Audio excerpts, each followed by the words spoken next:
My name is Sharon Cooper. I'm a member of the Nebraska Vietnam Veterans Memorial Foundation, and I am interviewing Esteban Garcia, and we are at Bellevue University. Okay? Thank you, Sharon. You're welcome. My name is Esteban Garcia, but because non-Hispanics or people that don't speak Spanish cannot say my name properly, they always try to call me Steve. So I go by Steve. My parents were from Mexico, right across the border from Brownsville, Texas. Little communal ranches. They called them ejidos, which are like community ranches that are owned by several people. And that's how they met, and when they got married, they moved across. I think they got married on this side, I'm not sure, but I got some wonderful wedding pictures of them. And I came along in 1944. I was the last of 6. My mom had 3 girls and 3 boys. I was the last one. My middle brother passed away before I was even born due to the flu or some upper respiratory illness. And then my father did too. When I was 13 months old, my father passed away, so I never got to meet him. Well, my saintly mom raised 5 of us all by herself. We never knew we were poor. There was always food at the table. We always had a roof over our heads.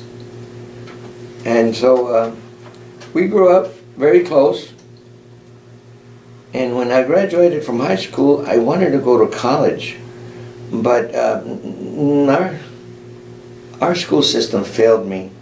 Nobody pushed to get yourself prepared to go to college or to seek scholarships. So I said, hey, the GI Bill, I'm going to join the military. Besides, this is 1962. The draft was hot on our tails. And sure enough, I wanted to join the Army because I wanted to go into heavy-duty construction equipment. My uncle talked me out of it. He said I was too scrawny. So I went into electronics, which is something my dad had been interested in. In 1945, he opened up a radio repair shop with a partner, and he had books he studied on electron tubes, vacuum tubes back then. Well, I followed that, gave up construction. I had taken classes at high school for metal trades. They called it Metal Trades 101. Anyways, I knew how to weld, I knew how to cut, to use a torch, I knew how to use machinery, milling machines, everything. I knew everything you could tell me about metalworking. But I ended up in electronics in the Air Force, hoping to get a job at our local airport in Brownsville, Texas, International Airport, as a radar technician. Well, unfortunately, the Air Force was full up with radar technicians, so I settled for ground radio, which is even better. Well, I go to school. Oh, I'm in San Antonio, Texas, undergoing basic training. A few weeks into it, get my draft letter from from the draft board. My training instructors just laughed and tore it up and threw it up in the air. Says, "Not to worry, you're ours now." Well, this is 1962. I get sent to Keesler Air Force Base for electronic training. My school took almost a year, 48 weeks, if I remember right. Out of school, they asked me, "Where would you like to go?" I said, "Oh, I'd like to go close to home." I was still a mama's boy, I guess. I said, "I'd like to go to Laredo Air Force Base in Texas, or San Antonio area. They got a lot of bases there, or Houston." Where do they send me? Austin, Texas. I didn't even know we had a base in Austin, Texas, called Bergstrom Air Force Base. Oh, I go there. 2 years later, I want to go to Japan and meet Japanese girls. Well, I get orders and I can't go because I need a top secret clearance and I'm only secret. And my mom was still a registered alien, which she had to fill out the green card form every year. She's lived all her adult life here in the States. But anyways, I couldn't qualify for the assignment, so next thing I know, I ended up in Korea. In Korea, they asked me, "Where would you like to go?" I said, I would like to go to Laredo or San Antonio or Houston. So where do they send me? Bergstrom Air Force Base.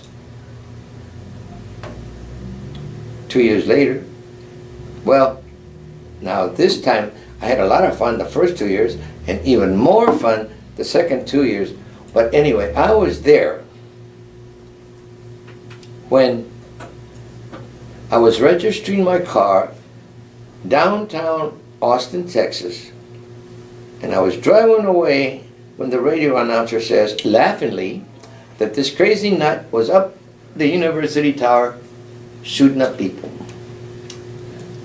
with big rifles. His name was Charles Whitman. I was there then. I narrowly escaped getting shot because he was shooting in the area that I was. One of my high school mates while attending the university got hurt, but she survived. But anyway, that's how lucky I am, I guess, or blessed, I should say. So anyway, 2 years. This time around, I got engaged to my next door neighbor, who was a beautiful young lady. And she didn't want to get married because she knew I already had orders for Vietnam. Well, I met somebody else. Well, we should have got married. Well, we didn't get married, and it's a good thing too, because I met somebody else I fell more deeply in love with in Austin, Texas, and got engaged with her. Got disengaged and got engaged, and she was engaged too. She got disengaged. We both got disengaged and got engaged ourselves. I'm in Vietnam and I get a Dear John letter, sort of. Not really. I'm confused about our future. I says, well, why don't we meet in Hawaii? I can get an R&R to Hawaii. So I put in for an R&R to Hawaii, and then she refused to go. So I went to Hawaii on R&R from Vietnam, and I went AWOL from there. I turned around, put on civilian clothes, and I went AWOL for a week so I could go and discuss our confusion problems. And of course, go see my mom. And of course, it didn't work out. I thought she'd been cheating on me, but that wasn't the case at all. But I found this much later. So I was dejected. I go back to Vietnam. I don't care about nothing. Go to another R. I go all over. And then they ask me, where would you like to go? I says, well, after Vietnam, I says, well, I'm a Vietnam veteran. They'd probably give me prime choice. So I'd like to go back to Austin, Texas. I really like that place. I mean, I dated a lot of University Texas students. So I said either that or San Antonio or Laredo or the state of Texas. So where did Uncle Sam sends me? He sent me to Offutt Air Force Base, Omaha, Nebraska. I said, where in the world is that? I've been here since then, 50 some years now. 69, I got here July 1st. I said, wow. Met my wife to be a few months later. We got married 2 years later. But I really didn't want to get married, but that doesn't matter. Anyways, I ended up having to get married. I got married, did my duty, raised 4 kids, 14 grandkids, and now I have 5 great grandkids. But while I was in Vietnam, I saw some stuff I never really wanted to talk about. I never discussed it much. When I came back, my family, I was the very first one in my family to join the military. In my immediate family, my brother didn't. And so they were concerned, of course, when I went to Vietnam. And I went there towards the end of May of 1968. Got the tail end of the Tet Offensive. Well, unfortunately, one of my cousins, he went there the 1st of May. And by the 10th of May, he was dead. Big mortar hit, landed in his bunker and blew them all to bits. So I went to his funeral, and then I go to Vietnam myself. My family's concerned about it, of course, and everybody's praying. So yeah, I saw some carnage. Yeah, I saw some buses blow up, explosions, and We're in Vietnam. I was stationed in Da Nang Air Base, but really a detachment out in a peninsula called Monkey Mountain. It was about a half-mile high mountain peak with lots of radar and communications, remember? And so we weren't on the base proper. We were outside the base on this peninsula, but they would still shoot big rockets at us from across the bay, the harbor, from the mainland to the peninsula. And one morning I wake up and there's this big long rocket that was a dud, didn't go off, or I would not be talking to you right now. And it said CCCP on it. But thank the Lord it didn't go off because I'm here. And I'm blaming that all on that ex-girlfriend who said that she and a priest prayed for me while I was in Vietnam. I tell you what, it kind of brings tears to my eyes. But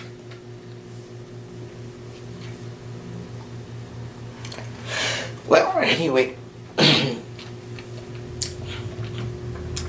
I was unaware. I just said, God must have a bigger purpose for me. I'm still looking for it, but I try to be good. Anyway, Look at your children and your grandchildren and your great-grandchildren. yeah, because of my total dejection, I took up drinking and I became an alcoholic. Of course, when I came back from Vietnam, I brought a couple of gifts from Vietnam. One of them was toenail fungus from jungle rot that they never treat because they're more worried about Agent Orange, which I didn't know I had till years later when sores wouldn't heal and getting diabetes and these other problems. And they checked me out and said, oh, you have Agent Orange in your system, have an enlarged prostate.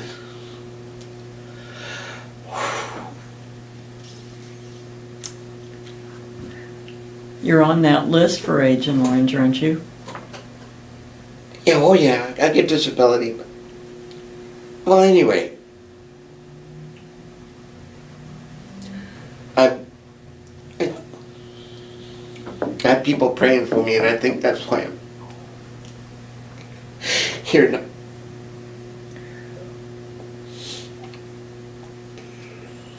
I gave up drinking in the year 2007 simply because I got tired.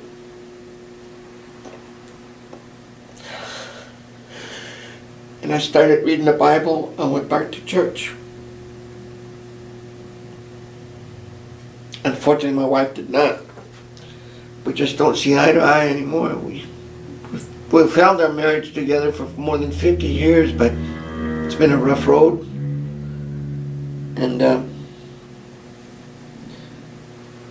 I just don't feel happy at home. I feel more like suicidal. So some of my own kids urged me to move out, to get out of that toxic situation. So anyways, I became, the day after I gave up drinking, my brother and I met by coincidence in Brownsville, Texas. I went on vacation to see my sister, and he did the same for his wife. They were in California, but we're all from Brownsville. So my brother saw that I was troubled, and he asked me if I wanted to receive Jesus as my Lord and Savior, and I said yes. So I became a born-again Christian the first week of August of 2007. I started reading the Bible. Read it once, read it half again, and then I joined the church and started going to Bible study, so I do that a lot. So I try to do well. I try to do good things, good deeds. Not that I'm trying to buy a ticket to heaven, I just, it's in my heart to do that. That's all. I don't need no, what do you call it, no pats on the back or anything like that, no attaboys or anything like that. I just, that's the way I feel, so. And I try to help people who are in need. I'm always very generous. Very generous. So I am just so blessed to have survived all those things. Oh, another thing, I was behind a bus in Vietnam carrying a bunch of Vietnamese workers from our camp to the main downtown. We could do that. And this Air Force bus right in front of us blew up because somebody had planted a charge inside the glove box. It blew it to smithereens, and all the windows and all the guys closest to the glove box got really hurt, and that blew out their eardrums. That was nothing pretty to see, let me tell you that. Mm-hmm. So it's a lot of carnage, a lot of blood. So, and that was, of course, very, very close to China Beach, but China Beach in the movies does not match the China Beach I saw. We didn't have the funeral, the mortuary in China Beach. We had it on base in the neck, and China Beach was just R&R inland or in country R&R, and mostly for Marines and Army, not Air Force, because I don't know why. But yeah, I lost my cousin. His name was Jesus Mejia, and his name is on the wall. And every chance I get, if I visit the wall or be close to it or a replica of it, I go make a little shadow marking with a pencil, you know, a piece of paper and graphite from a pencil or something. But anyway, I have 4 wonderful kids, all grown up, all married. They have given me 14 grandkids, and now 5 great-grandkids. 1 adopted, but it doesn't matter. So we're doing well, but unfortunately, I'm just not a happy camper, I guess. I just my past sins have caught up with me, I guess, and I just not. I wish to do better. That's all. I hope I can do better anyway. Anyway, I got assigned here to Offutt Air Force Base. Spent the remaining of my Air Force career here. Got stuck, like they say. Got out of the Air Force. The FBI recruited me right before I even retired, so I went to work for the FBI for a while. And then I found out being in the FBI is like being in the military. You got to go where they send you, and they wanted me to go to Puerto Rico. I said, I didn't even know we had FBI in Puerto Rico. Said, oh yeah, everywhere. I said, I'd rather not. So I didn't. I resigned my commission, and went full-time as a student, took advantage of the GI Bill, and while I was going to school, I was working part-time for Sears in their repair facility because I wanted to get into their appliance and electronics. Creighton University calls my house. I never even applied at Creighton. Well, they spoke to my wife, and she said somehow they got a hold of my resume and told my wife they needed somebody with my skill set, and I said, oh. She says, yeah, I told them you were very, very good at what you do, and that you're so good you could walk on water. I said, you didn't say that. Of course you did. I said, I was just joking around when I say those things in front of you. I said, by the way, did you tell them the water had to be frozen? I went to Creighton University, interviewed, and by the same time I had 2 or 3 other job offers. Creighton was the least amount of pay. Mm-hmm. They were the poorest, but they had a wonderful church. St. John's. It looks like a cathedral to me. Mm-hmm. I agree. And they had a wonderful, relaxed atmosphere. I liked that. So I gave up making lots of money for other companies, and including the post office twice. And I went to work for Creighton. I gave them 23 years. As an instructor? As a glorified television engineer. I was their chief engineer for television, and then I was also a glorified audiovisual technician. So I'm the guy that would install projectors like that, mm-hmm. screens, provide them with laser pointers, microphones, computers, everything they needed for their PowerPoint presentations, all that other stuff. Or if we had an affair outside, I'd go videotape it and record it, light it up, all that other stuff. So, 23 years. Did you do that ground radio the whole time that you were in the Air Force? Yeah, I became so good at it, they selected me for an inspection team right here at Offutt. I was part of the SAC inspection team. And so we were the bad guys that would land at a base unannounced to check, make sure that they were following the rules. Well, anyways, that was.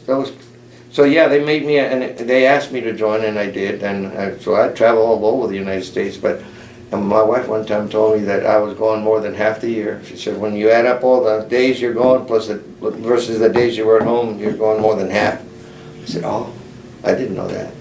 But it was, I loved flying, so that was okay. Didn't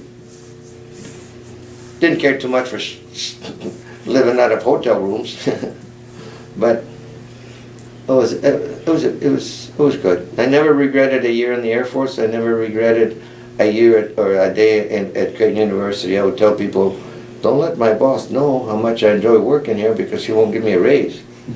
But I never got up dreading that I had to go to work. That was how easy. I'm easy to get along with. I'm not cheap, but but I'm easy.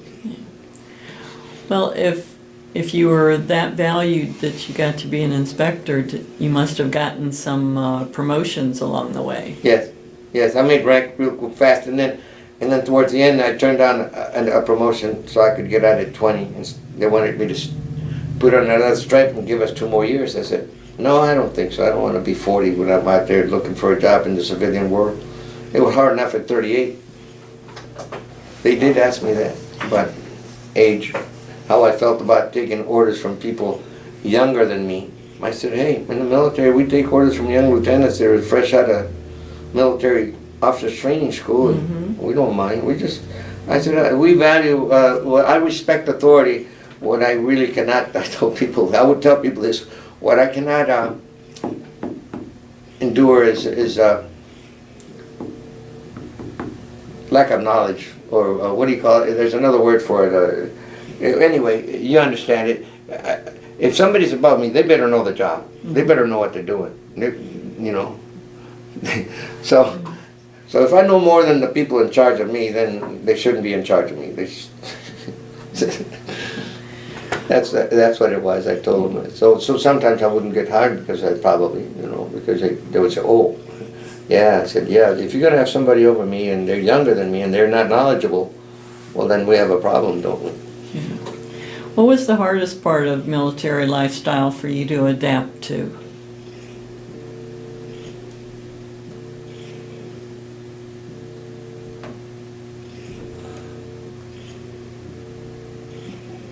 The paperwork involved. Everything took forever to get something accomplished. And also, I didn't have a problem following orders. I did have a problem trying to do work without stuff, parts especially. How can you fix something if you don't have parts? And you can't get the parts until the thing fails. So then you're down because you couldn't order parts because you couldn't have an inventory of parts. You couldn't have a supply of parts because budget cuts. So that was the paperwork involved for that. That was, but as far as the military life, when I joined in, to me it was like a Boy Scout camp. Well, I'd never been a Boy Scout, but I assumed that's what a Boy Scout camp might have been to. Our training was rigorous, and it was nothing like I envisioned the Marines going through, or the Army. When we had our obstacle courses and having to jump with a rope over a muddy paddle or muddy puddle of water and all that other stuff, and climb walls and all that. I did all that, but we were young. We were young and innocent, and we were strong. So none of that. No, the military. Oh, I know another thing that bothered me when after I joined, and this is at basic training. Back home, more than 90% of the population was Hispanic, so we never knew racism or bigotry or Well, I get assigned to a squad that's a mix of people from all over, the South, the North, everywhere, right? And so we're watching how some of the Southern whites are really down on the black people black guys from the North, or whatever. I'm telling you what, that was a eye-opening experience. I said, I'll never be like that. So I made sure that made good friends with everybody. So, but it was just unfortunate. That's how I got exposed to racism and bigotry and prejudice and all that other stuff in the military.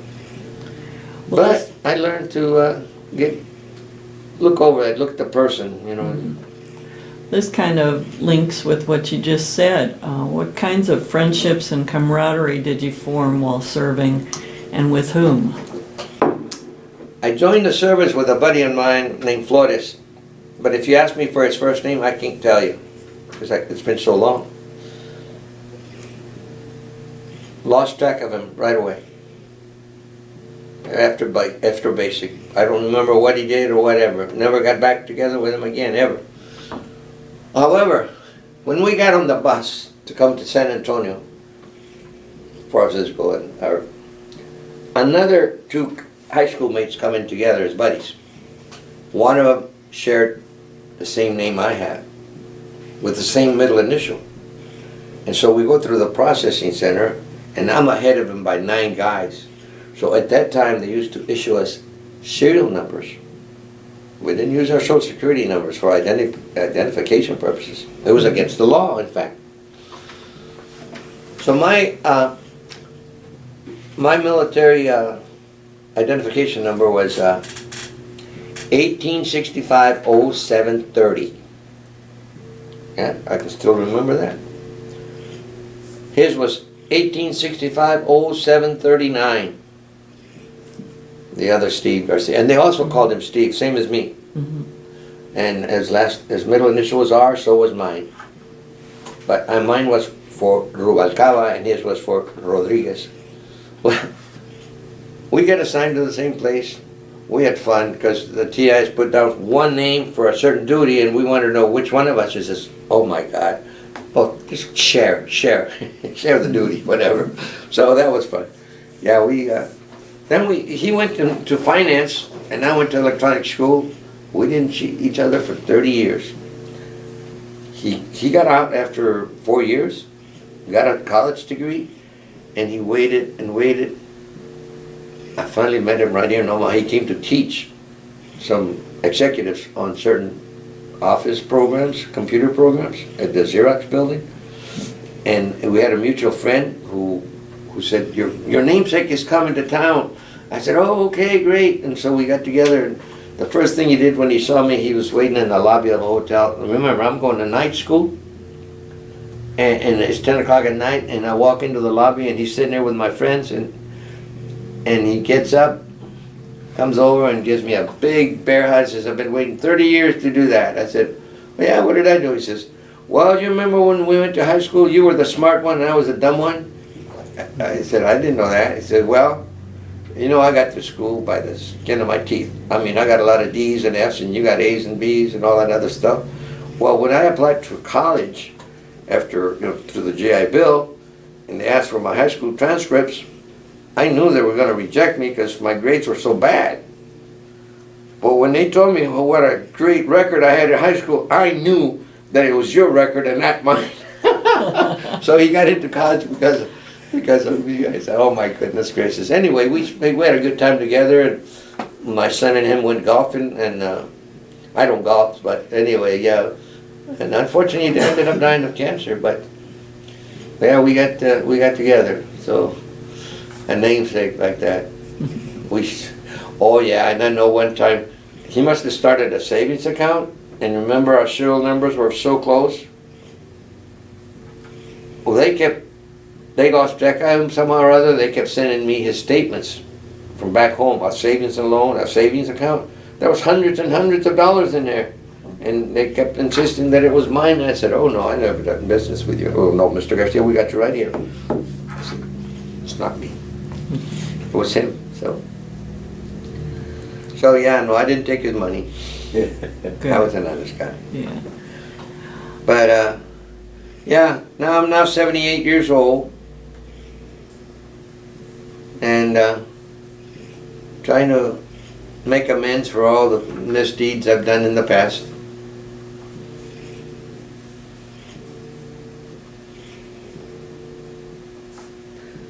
Yeah. So I worry about these young folks who go to places like Iraq and come back with a lot of post-traumatic syndromes. Well, I probably had that myself and didn't even know it. Yeah, I think that's why I drank a lot too. So. Was there anything that you did for good luck when, something like that attack at Monkey Mountain would happen? Did you right Well, good away luck. go to prayer, or was there something else? I don't remember, but I know that there was services offered up on the mountaintop now and then, and I would go and attend those, but it was not not every Sunday. Mhm. Yeah. Well, we didn't even know the day of the week when we were in Vietnam. Nobody cared, You couldn't go anywhere. It wasn't like Sunday night movies or. Yeah. We didn't have no TV. But we had tape recorders and we could listen to music on tapes, and some radio stations would send us recorded music. Drank a lot of beer, I know that.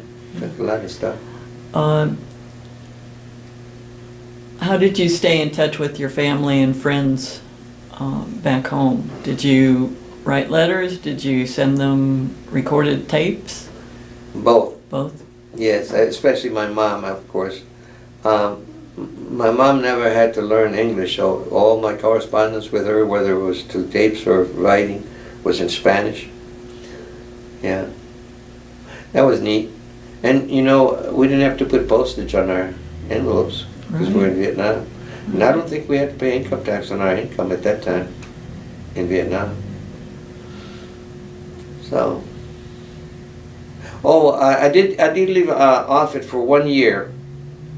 I had to. They said either that or you go by yourself for 2 years to Panama, or take your whole family for 4 years. I said, oh, I don't want to do that. My youngest daughter got sick when she was 11 months old, and she had meningitis. She lost her hearing as a result. We almost lost her. Well, anyway, after that, I have her in a special school, my hearing school, and they want me to go to Panama with her, and I said, oh no. They said, oh, by the way, we don't have anything for deaf children over here, so don't bring her. So leave your family and come by yourself for 2 instead of 4. I said, no, thank you.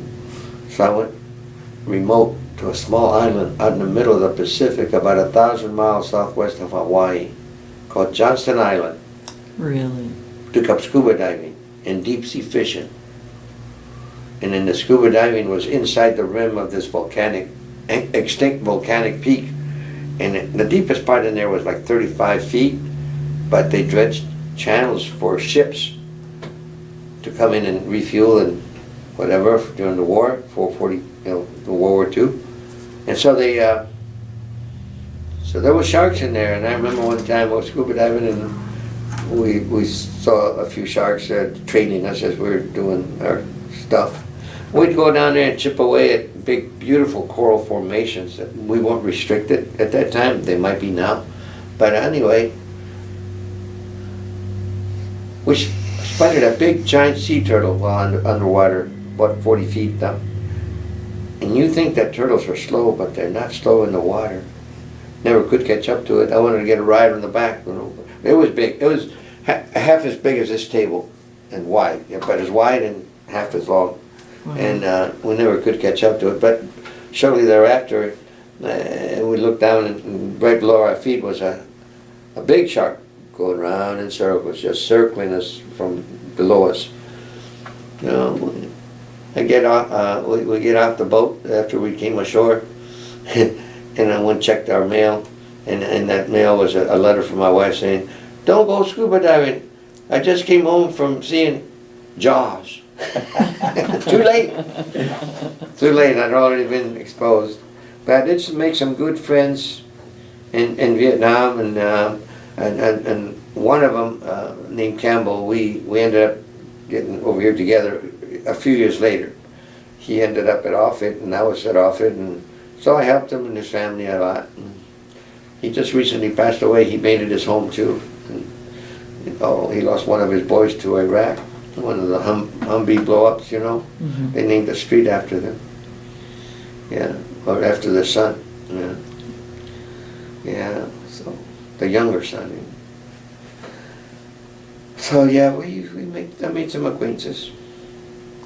And you kept in touch with some of them. Yes. Not as much as I should have, maybe. Mm-hmm. But then I was busy trying to live a life. He was just trying to get ahead. What do you remember about the day that your military ended? What was your feelings about? Well, let me tell you how it went. I got here July 1st of 1969. That's when I had to report. And I retired July 1st of 1982.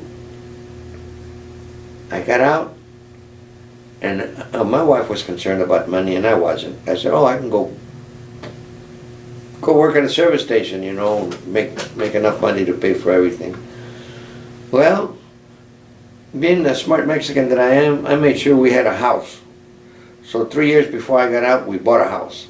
Had it built right there in Stone Grove near the base hospital to be close to the commissary and the base and all that, the base hospital. And so I said, if we have to move, at least we'll have some equity in this house after 3 years. If we have to move for me to get a job in civilian life. But we didn't have to move because I got hired by Creighton. Well, originally I got hired by the FBI before I even got out practically. But we didn't have to move, thank goodness. Well, my kids never got uprooted, never got sent anywhere. They attended Bellevue Public Schools and Bellevue West and never went anywhere other than vacation with me. But, yeah, so July 1st of 1982, I don't remember too much about it. There was a pleasant feeling that I was out. And my wife was concerned, but I wasn't. You were ready to. Mm-hmm. Yeah. I missed the friends. I missed the flying. I missed all that. Mm-hmm. But I was ready for other things. But I retired in July 1st of 82. And I went to school. I went to work for the FBI. I went to work for Sears. And during that period, when Creighton called, and I went to work for Creighton on July 1st of 1983. And I worked for them for 23 years, and then I retired on July 1st of 2006. So July 1st is a date to remember in my book.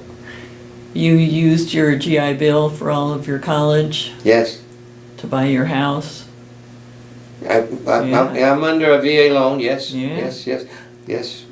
My house, when I bought it in 79, was $46,000, 500. It's now worth well over 200 some thousand, but something for my kids to have when my wife and I pass away. They can share. That'll be their legacy or their fortune or whatever, inheritance. Because I'm not leaving them any money. I want them to be sad when I pass away. I've got enough life insurance, or as I call it, death insurance, to bury me. But of course, I hope to get buried at the National Cemetery, so it doesn't cost very much, other than the mortuary home and the coffin. But thank God for that. Yeah. But How do you July think 1st. the military affected the way you relate to others? Well, I learned I went to a lot of schools with the Air Force, and some of them were how to deal with personnel. Mm-hmm. So I learned a lot of management type situations with the Air Force. I mean, you know, you don't scold somebody in public or in front of the other workers. You take them aside and all that other stuff. You know, be courteous and try to look at the big picture. Do you belong to any veterans organizations? I belong to two. Well, one is right here, the Disabled American Veterans. Mm-hmm. And then I also joined the Veterans of Foreign Wars, VFW, here in somewhere off of 25th Street. But I tell them I don't have the time to make the meetings. I'm running out of marbles. Do you know what that means? No, I'm not sure. This man was a workaholic. He spent a lot of time on the job making money, making that Yankee dollar. Mm-hmm. Well, he was neglecting his family. He didn't realize it until he had a heart attack. Then he said, "Whoa, boy." He had missed a lot of birthdays, a lot of school things. So he promised to spend at least one day out of the week with his family. No interference. So to that end, he figured out his longevity. How many years do you think you have left? And he figured out the number of weeks, the number of Saturdays. So for every Saturday, he put a marble into this big glass jar. And so every Saturday, once a Saturday went by, he would take a marble out. So friends would call him and ask him, "Hey, let's go golfing, or let's go fishing." He says, "I can't. I'm running out of marbles." Okay.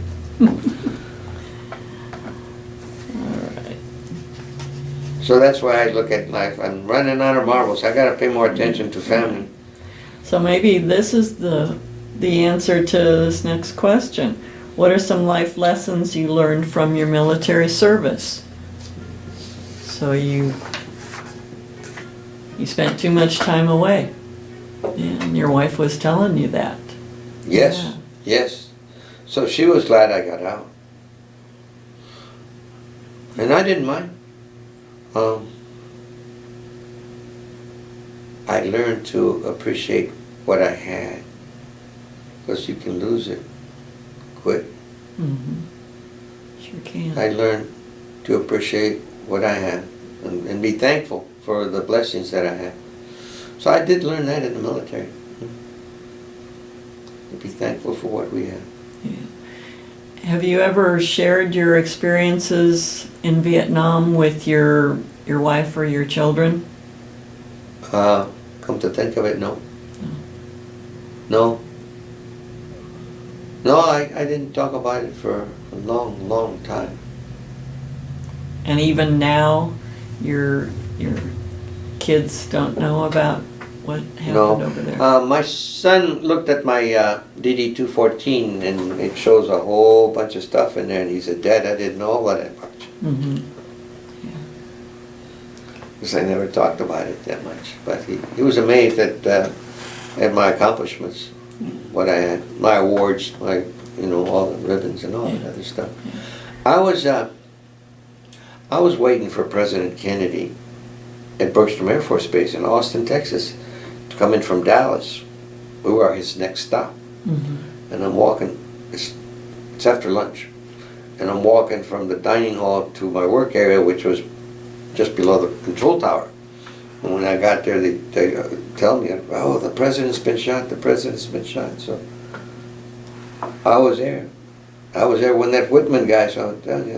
Things that, of course, then we tended to LBJ. LBJ became president, and we catered to him, and we would go to his ranch and put up a portable small control tower so that the small jets could land. He had a runway built at his ranch, so he could land the small jets, of course, not the big ones, but the small ones.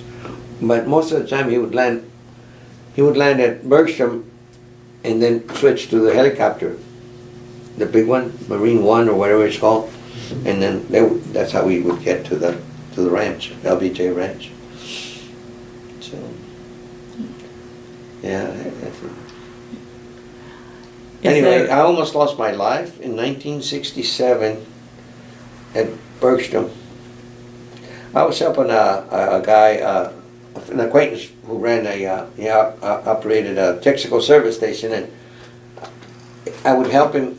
And one night he asked me to close for him. I said, "Okay, what do I do with the money?" He says, "Well, I'll meet you at such and such a restaurant in South Austin." I said, "Okay."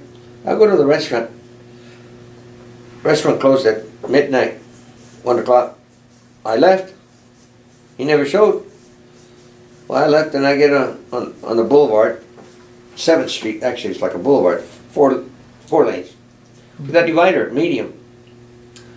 Well, some young kids in a fast-moving vehicle clipped me.